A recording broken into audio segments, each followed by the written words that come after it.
প্রথমেই আহমেদ একাডেমির সকল অনুরাগীদের আমরা স্বাগত জানাই। বর্তমান ভিডিওটিতে আমরা দ্য লিভিং ওয়ার্ল্ড অর্থাৎ জীবজগৎ সম্পর্কে আলোচনা করব। আর জীবজগতের ভিত্তিই হলো জীবন। তাই আমাদের প্রথমেই আলোচনা করতে হবে জীবন আসলে কি, অর্থাৎ জীব ঠিক কাদের বলা যায়।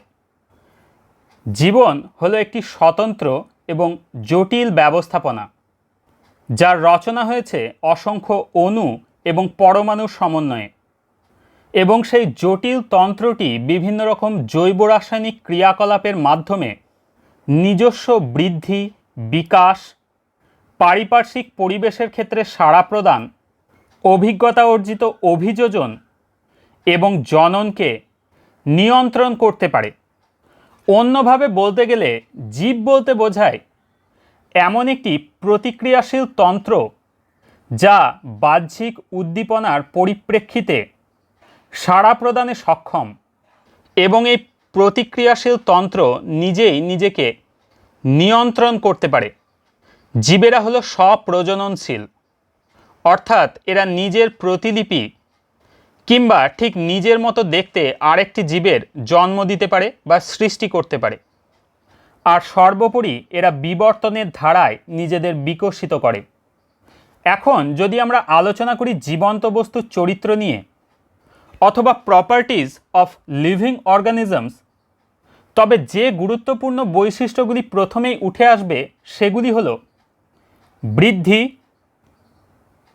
প্রজনন, বিপাক, কোষীয় সংস্থান এবং চেতনা।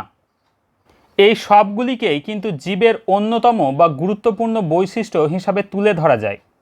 যদি জীবের প্রথম বৈশিষ্ট্য অর্থাৎ গ্রোথ বা বৃদ্ধি নিয়ে আমরা আলোচনা করি, তবে বলা যায় কোষের বৃদ্ধি দুইভাবে অনুমান বা পরিমাপ করা যায়। একটি মাতৃকোষ বিভাজিত হয়ে যখন অসংখ্য বা একাধিক কোষ সৃষ্টি করে, সেটিকেও বৃদ্ধি হিসাবে ধরা যায়। ঠিক সেরকমভাবেই একটি কোষ বিভাজিত না হয়ে যদি অবয়বে বাড়তে থাকে, তাহলে সেটিকেও বৃদ্ধি হিসাবে আমরা ধরে নিতে পারি। তা বৃদ্ধির প্রকৃতি যেরকমই হোক না কেন, উদ্ভিদের ক্ষেত্রে বৃদ্ধি কিন্তু আমৃত্যু। অধিকাংশ ক্ষেত্রেই প্রাণীদের বৃদ্ধি কিন্তু একটি নির্দিষ্ট বয়স সীমার গণ্ডির মধ্যে আবদ্ধ থাকে, কিন্তু শরীরের জীর্ণ বা ক্ষতিগ্রস্ত স্থান মেরামতির জন্য কোষ বিভাজন সারা জীবন ধরেই কিন্তু চলতে থাকে। এখন যে কোনো জীবের বৈশিষ্ট্যই যে বৃদ্ধি, এটা যেমন অস্বীকার করা যায় না, জড় পদার্থের যে বৃদ্ধি হতে পারে এটাও কিন্তু ধ্রুব সত্য। আমরা আগেই আলোচনা করেছি বৃদ্ধির পরিমাপ করা যায় আকার বা অবয়বে অথবা নূতন পদার্থের সঞ্চয়ের ভিত্তিতে। সেদিক থেকে দেখতে গেলে একটি স্ফটিক বা কেলাস ধীরে ধীরে নতুন পদার্থের সঞ্চয়ের ফলে আকারে বাড়ে। আবার ভূমিপাত সঞ্চালন বা ভূমিকম্পের মাধ্যমে পর্বতের উচ্চতাও কিন্তু বাড়তে পারে, অথবা উইঢিবি সময়ের সঙ্গে নতুন পদার্থ সঞ্চিত হওয়ার সঙ্গে সঙ্গে উচ্চতায় বাড়তে থাকে। এই সমস্ত তথ্য থেকে একটা বিষয় কিন্তু স্পষ্ট হয়ে আসে, যা হলো বৃদ্ধি জীবের বৈশিষ্ট্য হলেও এটি জীবের ডিফাইনিং প্রপার্টি বা সংজ্ঞাবাহী বৈশিষ্ট্য কিন্তু নয়। সেই সকল বৈশিষ্ট্যকেই আমরা কেবল ডিফাইনিং প্রপার্টিজ হিসাবে মান্যতা দেব যেগুলি কেবল এবং কেবলমাত্র জীবেরই বর্তমান। আর জীবেদের ক্ষেত্রে বৃদ্ধি কিন্তু অভ্যন্তরীণভাবে ঘটে। আমাদের আলোচিত জীবের দ্বিতীয় বৈশিষ্ট্য হলো রিপ্রোডাকশন বা প্রজনন।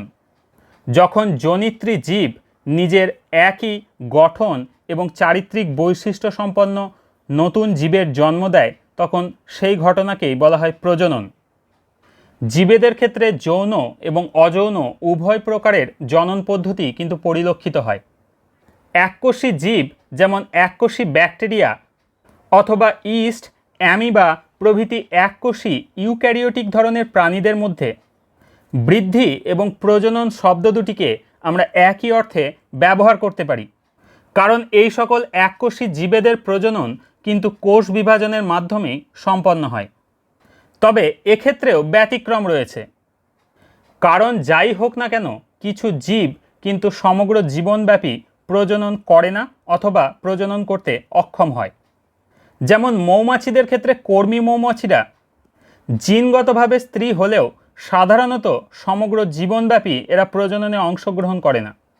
আবার আমরা এও জানি মানুষ বা অন্যান্য জীবেরা বিভিন্ন অসুস্থতা বা প্রতিকূলতাজনিত কারণে প্রজননে বিরত থাকে।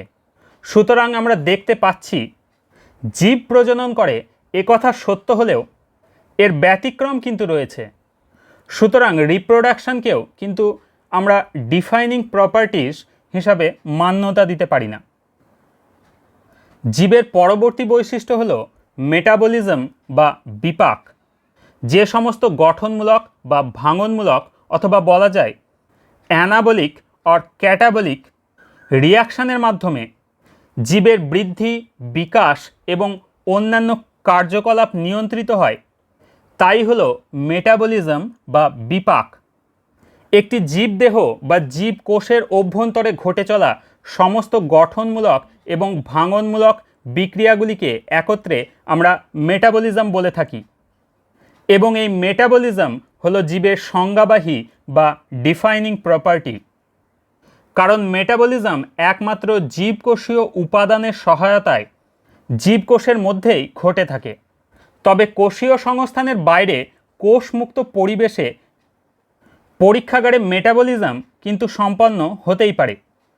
আর সেক্ষেত্রে কোষের বাইরে পরীক্ষাগারে ইনভিট্রো পরিবেশে যে মেটাবলিজম বা বিপাক প্রক্রিয়া সম্পন্ন হয় সেটিকে আমরা জৈবিক বিক্রিয়া হিসাবে মান্যতা দিলেও সেই পরীক্ষাতন্ত্রটিকে কিন্তু জীবন্ত বস্তু হিসাবে গণ্য করতে পারি না। প্রোক্যারিওট হোক বা ইউক্যারিওট, উদ্ভিদ হোক বা প্রাণী, এককোষী কিংবা বহুকোষী, প্রত্যেকের দেহেরই কার্যগত এবং গঠনগত একক হলো কোষ। এবং যে কোনো জৈবিক বিক্রিয়া যখন একটি কোষ পর্দার ভিতর সম্পন্ন হয় তখনই আমরা সেটিকে লিভিং সিস্টেম বা জীবন্ত বস্তু হিসাবে ধরে নিতে পারি।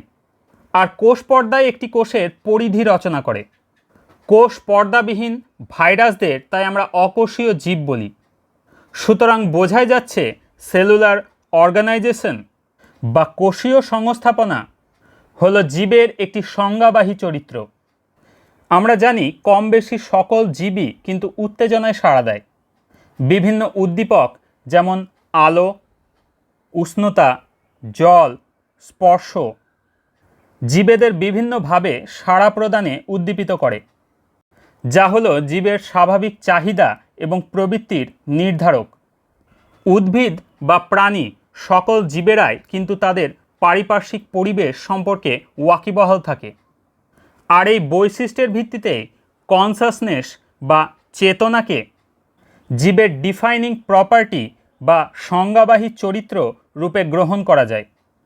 আর জীবজগতে আমরা অর্থাৎ মানুষেরাই হলো সেই ব্যতিক্রম যারা পারিপার্শ্বিক পরিবেশ সম্পর্কে ওয়াকিবহাল হওয়ার সঙ্গে সঙ্গে আত্মচেতন।